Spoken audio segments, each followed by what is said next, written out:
The year is 2025. Russian drones buzz across NATO airspace. Fighter jets slice through Baltic skies, and leaders from Washington to Warsaw are recalibrating their defenses. Vladimir Putin thought he had the pieces aligned. US politics in his favor, Western unity cracking, and Ukraine cornered. But the board has shifted.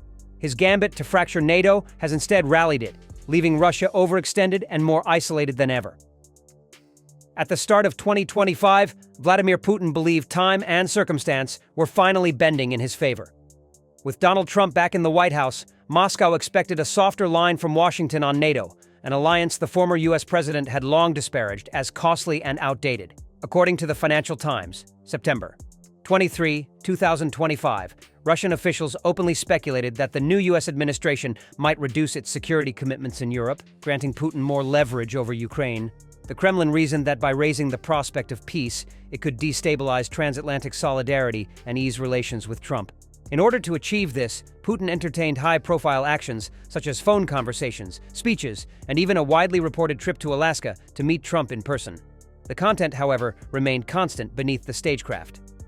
Putin's uncompromising demands have been the same obstacle in every round of negotiations, according to analysts like Pavel K. Bayev of the Peace Research Institute Oslo.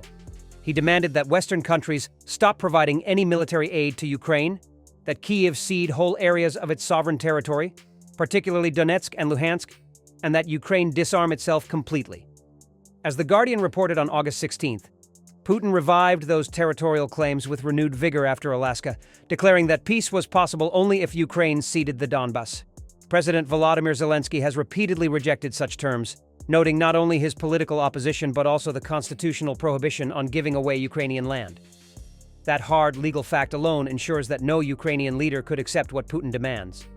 Thus, negotiations function less as a pathway to peace and more as theater. What Bayev describes as a deliberate strategy of impossible terms meant to cast Ukraine as the obstructionist while ensuring war drags on indefinitely. For Putin, an endless conflict drains Ukraine's military, tests NATO's patience, and leaves Russia time to regroup.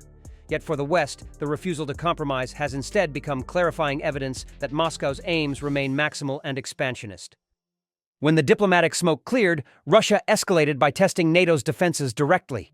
September 2025 saw a string of deliberate airspace violations and aerial provocations across Europe.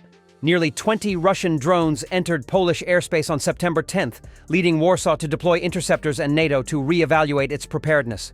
Reuters reports that while some drones were shot down and no one was hurt, the symbolism was clear.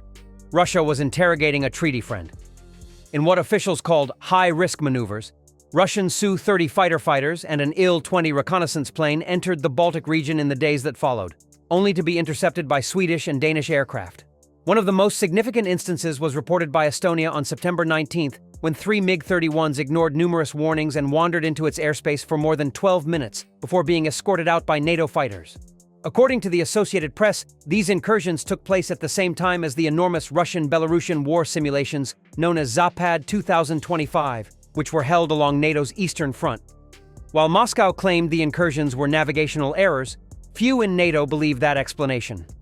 As The Guardian observed in its September 24th briefing, such moves fit a pattern of button-pushing, deliberate tests of Western resolve to see how far Russia can press without triggering retaliation. Even neutral airspace over the Baltic Sea became a stage for brinkmanship, with Swedish and Danish pilots forced to intercept heavily armed Russian aircraft loitering in threatening flight paths. In Romania, a German drone crashed after crossing NATO lines, another small but telling incursion. Each incident, while limited in immediate damage, collectively underscored Russia's willingness to erode the norms of post-Cold War European security. For NATO, these weren't isolated accidents. They were unmistakable signals. The stakes were heightened by the possibility that any miscalculation, a drone striking civilian infrastructure, a fighter jet ignoring warnings, could escalate into a direct NATO-Russia clash. The alliance's response has been swift, unified, and more robust than Putin likely anticipated. NATO's Secretary General Mark Rutte announced Operation Eastern Sentry just days after the Polish incursion, a coordinated reinforcement of the alliance's eastern flank. As Radio Free Europe/Radio Liberty detailed on September 22nd, the program integrates multinational assets into a standing defensive posture.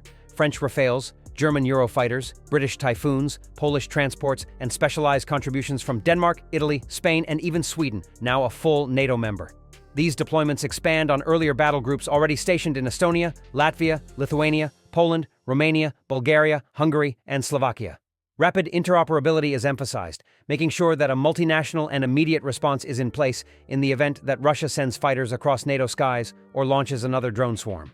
In addition to hardware, NATO released some of its most explicit warnings to date.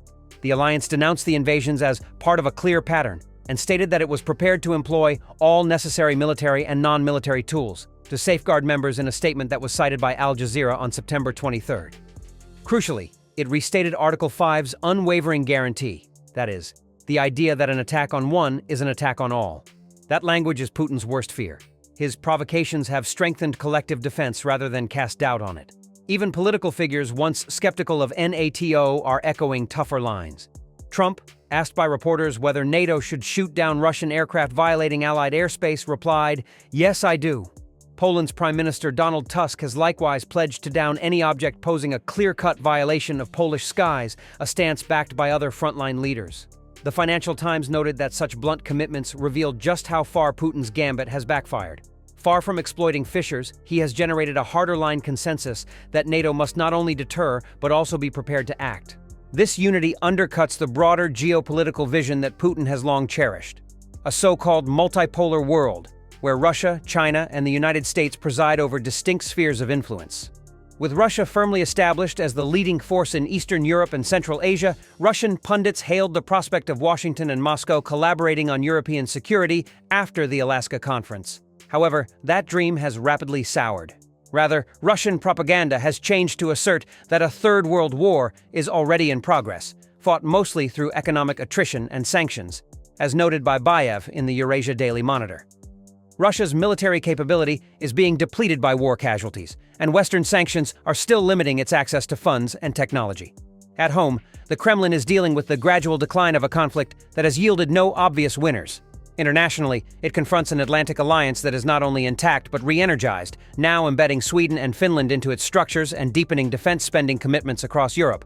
For many European publics, the repeated airspace violations were a wake-up call. NATO's security guarantees are not abstract. They are the thin line preventing wider war. And for Washington, despite political divisions, the logic of collective deterrence remains unavoidable. Putin miscalculated not just Ukraine's resolve, but also NATO's cohesion and America's stake in it. What was meant to be a strategy of attrition against Kyiv and division among allies has instead produced its inverse. Ukraine still fights, NATO grows sharper, and Russia finds itself stretched, sanctioned, and staring at the consequences of its own gambles. As the AP put it in a blunt September 23rd headline, NATO's warning to Russia was simple: breaches will be met with all necessary means. That message carries echoes of history and stark lessons for any leader who underestimates the durability of collective defense.